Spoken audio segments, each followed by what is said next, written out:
오늘도 이렇게 청년부 예배에 나온 우리 청년들을 주의 이름으로 축복하고 환영합니다. 우리 주변 사람들과 함께 인사합시다. 잘 오셨습니다. 은혜 많이 받으세요. 은혜를 누릴 수 있는 그러한 예배 시간이 되기를 소망합니다. 한 나라를 위해서 필요한 것이 있다면 무엇이 필요할까요? 한 나라가 있을 때 이 한 나라가 나라다운 나라가 되려면 무엇이 필요할까요? 그렇죠. 우선 땅이 있어야겠죠. 그렇죠. 영토, 영해, 영공이라 말하는 그것들이 필요합니다. 또 뭐가 필요할까요? 돈도 필요할 겁니다. 우리 가족이 한 달을 살기 위해서도 돈이 필요합니다. 가족까지도 필요 없죠. 저 지금 혼자 살고 있는데 저도 한 달을 살기 위해서 꽤 많은 돈이 필요합니다.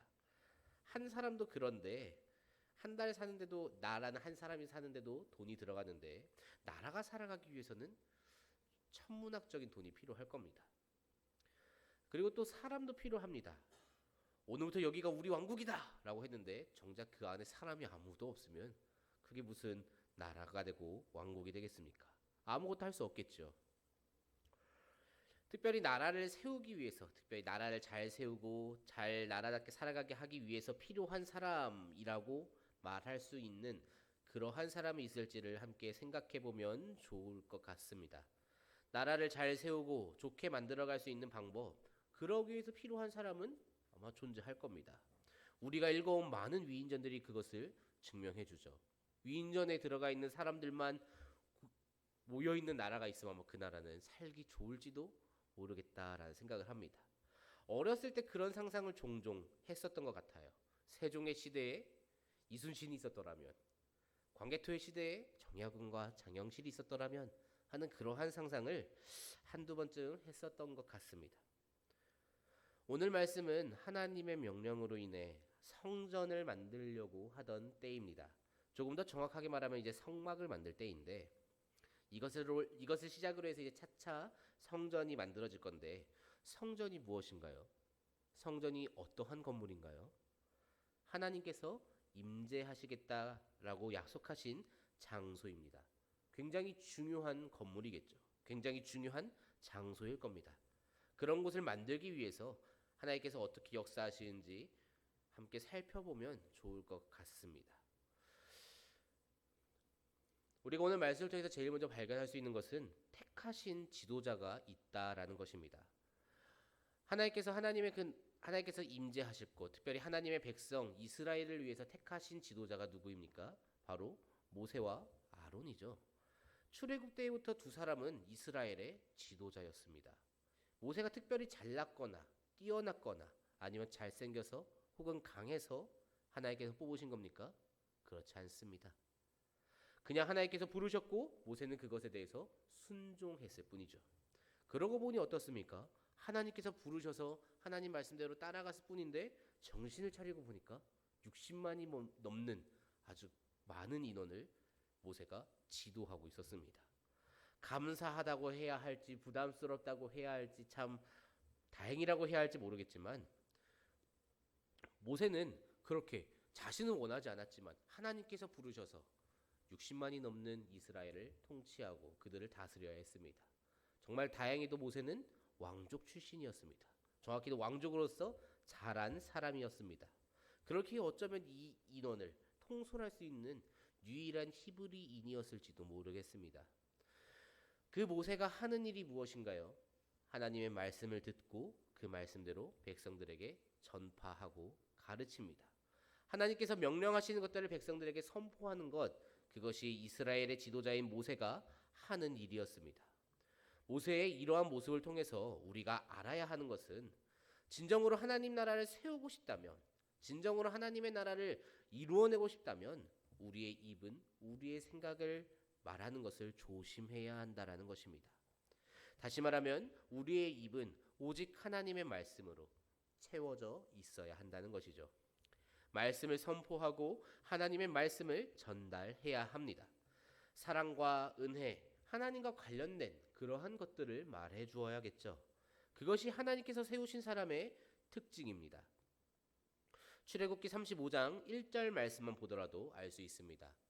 모세가 이스라엘 자손의 온 회중을 모으고 그들에게 이르되 여호와께서 너희에게 명령하사 행하게 하신 말씀이 이러하니라. 아멘. 모세가 하나님의 명령을 전달합니다. 자신의 생각, 자신의 뜻, 그것들을 그 안에 섞지 않습니다. 아론은 또 어떻습니까? 그는 제사장입니다. 백성들이 하나님께 나아가지 못하니까 제사를 중간에서 행해주고 하나님께로 나아갈 수 있게끔 해주는 그러한 사람이 제사장이죠. 그냥 제사만 지내고 조심히 가거라 하고 끝나지는 않았습니다. 죄에 대해서 책망도 해야 했고 훈육도 해야 했습니다. 하나님 말씀을 가르치고 하나님 율법을 가르치는 것이 그의 역할이기 때문이죠. 지도자들은 하나님의 백성들을 하나님의 뜻대로 하나님의 말씀대로 살아가게끔 이끌어야 했습니다. 그것이 지도자들의 마음가짐이고 삶이었습니다. 지도자가 누구를 뜻합니까? 모세와 아론 이 시대 때에는 정확하게 지도자가 딱 세워져 있었고 그 외에 다른 사람들에게는 함부로 하나님께 나아갔다가는 죽게 되는 그러한 운명이었지만 오늘날 우리가 살아가고 있는 이 시대에 하나님 나라의 지도자, 특별히 교회에 하나님의 말씀을 전하고 하나님의 말씀대로 살아가게끔 주변 사람들을 인도해야 하고 가르쳐야 하고 그러한 역할을 감당해야 하는 사람이 누구입니까? 지금 이 자리에 저 한 사람일까요? 그러지 않다는 거죠. 하나님께서는 우리 모두를 다 왕같은 제사장으로 부르셨습니다. 그럼 우리가 해야 하는 일은 무엇입니까? 하나님께서 원하시는 삶의 모습으로 가게끔 인도하는 것이죠. 그러기 위해서 먼저 우리가 깨어 있어야 합니다. 모세가 만일 하나님 앞에 깨어 있지 못했더라면, 아론이 하나님 앞에 깨어 있지 못했더라면 어떠한 일이 벌어질까요? 그들은 이스라엘을 하나님의 뜻대로 인도할 수가 없습니다. 인도할 마음도 안 들었겠죠. 깨어 있지 않으니까. 무엇이 하나님의 뜻일까 분별도 해야 하고 하나님의 말씀을 선포할 수 있는 담대함도 필요할 겁니다. 아직 믿음이 없거나 믿음이 연약한 그러한 사람들에게 하나님 말씀을 전하고 하나님을 소개하고 복음을 소개하고 하나님의 뜻을 알려줄 수 있는 그러한 담대한 마음을 가진 우리 다니엘 청년부가 되기를 주님의 이름으로 축복합니다. 계속해서 우리가 볼 수 있는 것은 감동받은 일꾼이 등장합니다. 오늘 말씀에는 모세와 아론 두 사람으로 하나님께서 성막을 만들어내시지 않습니다. 성막을 만드시는데 모세와 아론 이 두 사람만을 사용하시지 않아요. 다른 사람들을 붙여주십니다. 그것이 본문 30절 말씀에 나와 있습니다. 모세가 이스라엘 자손에게 이르되 볼지어다 여호와께서 유다 지파 훌의 손자요 우리의 아들인 브살렐을 지명하여 부르시고. 아멘. 브살렐이라는 사람이 등장합니다. 브살렐 이름만 들어도 굉장히 어색해요. 생전 성경에 이런 이름이 있었나 싶을 정도로 브살렐이 누군가 싶습니다. 뭐 하는 사람일까요? 아무도 모르죠. 저도 모릅니다. 브살렐 도대체 누구지? 뭘 했었을까? 하는 생각을 많이 합니다. 왜 하나님께서 이 사람을 택하셨을까? 하는 생각을 하게끔 만드는 그러한 사람입니다. 그런데 이 오늘 방금 전에 읽은 그 30절 말씀에서 한 사람, 홀이라는 이 한 사람은 그래도 조금 유명한 사람이에요. 출애굽기 17장에서 아말렉과 전쟁이 벌어집니다. 그때 여호수아가 내려가서 아말렉과 싸우고 모세는 두 손을 들고 있었는데 모세가 피곤해서 손이 내려가면은 아말렉이 이기기 시작하고 모세가 손을 들고 있으면 이스라엘이 이기는 그러한 일이 있었습니다. 다들 그런 일이 있었구나 처음 듣는다라는 표정을 지으시면은 굉장히 곤란합니다. 17장이에요. 우리 39장까지 읽어야 되는데. 자, 그런데 이제 모세 손이 계속 아파서 자꾸만 내려오니까 그 팔을 두 사람이 받쳐줍니다. 그 받쳐준 역할을 했던 사람 중에 한 사람은 당연히 아론이고요. 또 남은 한 사람이 이 훌이라는 사람입니다. 근데 이 사람의 손자가 이제 브살렐이라는 것이죠. 결국 하나님께서 그 훌의 자손인 브살렐이 하나님께 은혜를 입었다라는 것을 보여주는 구절이 되기도 하겠죠. 오늘 이야기하려고 하는 것은 이것이 아니니까 이 정도로 넘어가고요. 어쨌든 하나님께서 그렇게 익숙하지 않지만 그러한 사람 브살렐을 부르십니다. 왜 부르셨을까요? 모세와 아론은 지금 하는 일이 있습니다. 다른 일까지 또 전문적으로 물론 하나님께서 능력을 더해 주신다면 가능하겠죠. 하지만 하나님께서는 다른 사람을 세워서 건축을 하게끔 만드십니다. 그것이 브살렐이었던 것이죠. 하나님 나라는 나 혼자 한 사람이서 지도자 혼자서 세워갈 수 있는 그러한 나라가 아닙니다. 물론 어떻게 보면 불가능하진 않습니다. 왜냐하면 하나님 나라를 세워가는 것은 결국 하나님이시기 때문에 한 사람을 통해서 세워가시겠다 하시면은 한 사람을 통해서 세워가실 것이고, 아무도 필요 없다 하시면은 하나님께서 홀로 세워가실 테죠.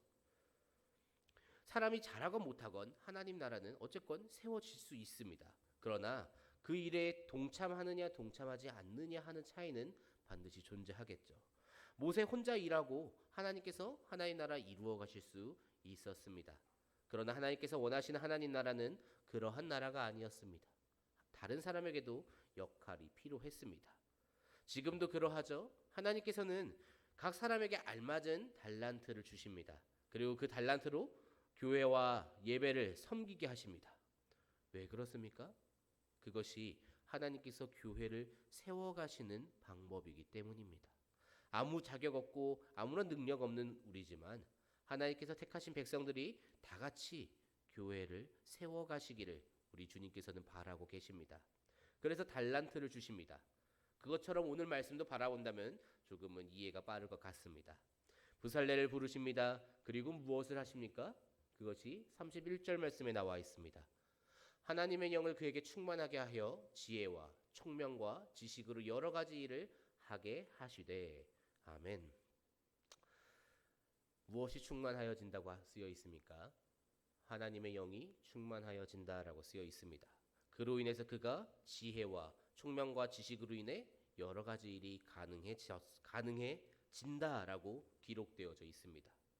이전까지는, 지금보다 이전까지는, 이렇게 선택되기 전까지는 그냥 평범한 이스라엘 백성 1, 이 정도로 불렸을 그였지만 지금 이 순간부터는 이제 이스라엘의 장인 브살렛이 될 겁니다. 이렇게 하나님께서 택하시고 세워주시는 그 은혜가 우리 청년부 안에도 있기를 간절히 소원합니다.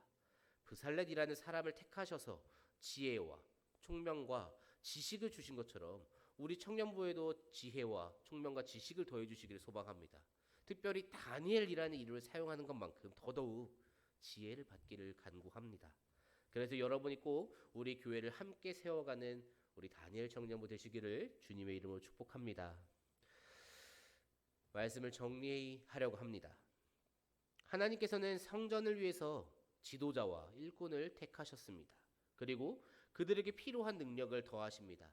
지도자로 택하신 모세와 아론을 위해서는 그 리더로 서기 위해서 필요한 능력, 담대함과 지도력, 그러한 것을 더해 주셨을 것이고, 브살렛에게는 무언가를 가공하고 만지고 깎아내는 그러한 기술과 아까 전에 보았던 것처럼 지혜와 총명과 지식을 더해 주셨습니다. 그런데 성전은 그럼 그렇게 세 사람이 세우나요? 그러지 않는다는 것이죠. 한 나라를 위해서는 땅도 필요하고 돈도 필요하고 사람도 필요하다고 했는데 지금 이스라엘은 무엇이 있나요? 하나님께서 택하신 나라라는 이 이스라엘은 무엇이 있나요? 아무것도 없는 상황 아닙니까?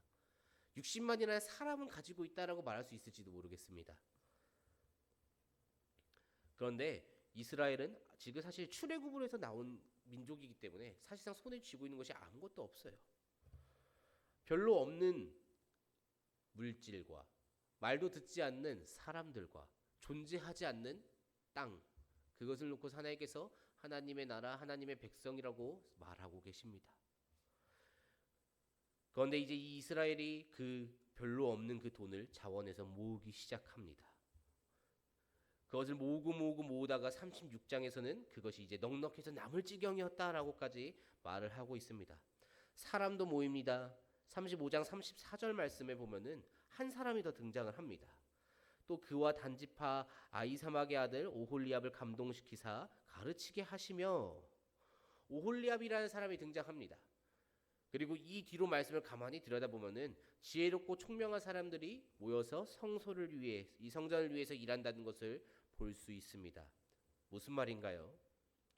하나님 나라를 위해서는 하나님 나라의 그 백성들 모두가 한 마음 한 뜻으로 각자의 자리에서 역할을 다 해야 한다라는 것이죠. 누군가는 지도자 역할을, 그리고 또 누군가는 일꾼의 역할을 감당해야 할 겁니다. 또 누군가는 다른 어떠한 것으로 예물로서 섬긴다든가 아니면 다른 방법으로서 섬기는 그러한 방법을 오늘 이스라엘 이 백성들이 한 것처럼 여러 가지 모습을 감당하며 역할을 감당해내야 합니다. 모두가 다 같이 그렇게 일할 때 하나님 나라는 아름답게 올바르게 세워져 갑니다. 특별히 24년도에 제가 한 사람 한 사람 섬기는 그러한 공동체를 만들자고 섬김이 지원서를 받았던 것 같습니다. 지원하지 않았으면 춤추기 시키겠다고 얘기했는데 수료회 때 기대하고 있어요. 자, 청년부를 세우기 위해서 우리가 먼저 하나씩 섬김을 하자라는 마음을 갖자라는 것이죠. 결단을 요구한 것이죠. 청년부가 바로 서기 위해서는 저라는 한 사람 혼자서 발버둥 친다고 해서 청년부가 세워질까요? 그럴 리 없다라는 것이죠. 그러면 저와 리더 우리 마을장 네 사람이 같이 5명이서 발버둥 치면 청년부가 세워집니까? 그럴 거면 진작에 이 청년부는 부흥했고 넘쳐 흘러서 교회를 확장해야 했을 겁니다. 우리 모두가 다 한 마음 한 뜻으로 청년부를 세워가야 한다라는 것이죠. 우리 청년부 모두가 다 그렇게 함께 세워가기를 소망합니다. 그러한 섬김의 마음이 있기를 소망합니다. 섬김의 자리로 나아오십시오. 섬김이 지원서를 아직 쓰지 않으신 여러분, 마지막 기회입니다. 춤을 추지 않을 수 있는 마지막 기회입니다. 섬김의 자리로 나아오십시오. 청년부를 바로 세우고 더욱 부흥을 원한다면 우리가 해야 하는 것은 앉아서 구경하는 것이 아니라 그냥 내 마을장이 이렇게 말하네, 나도 저거 해야 되나 귀찮은데 생각하면서 가만히 연락을 일식하는 것이 아니라 섬김의 자리로 나와서 함께 섬기고 그 가운데 하나님도 만나고 그렇게 더욱더 이 청년부를 함께 세워나가기 위해서 열심히 헌신하고 봉사하고 일을 해야 한다라는 것이죠. 오늘 이 이스라엘 백성들이 모세와 아론과 그 특별히 세워진 그 두 일꾼 오홀리압과 브살렛 이렇게 4명만이 아니라 다른 백성들도 다 같이 한 마음 한 뜻으로 일했을 때 이 성전이라는 것이 완성되게 됩니다. 이렇게 우리 모두가 다 한 마음 한 뜻으로 이 청년부를 위해서 일하고 섬기며 청년부를 바로 세워나가고 더 나아가서는 우리 교회를 바로 세우고 한국교회를 다시금 이 땅에 다시금 하나님의 영광이 퍼질 수 있도록 일할 수 있는 그러한 다니엘 청년부가 되시기를 주님의 이름으로 축복합니다.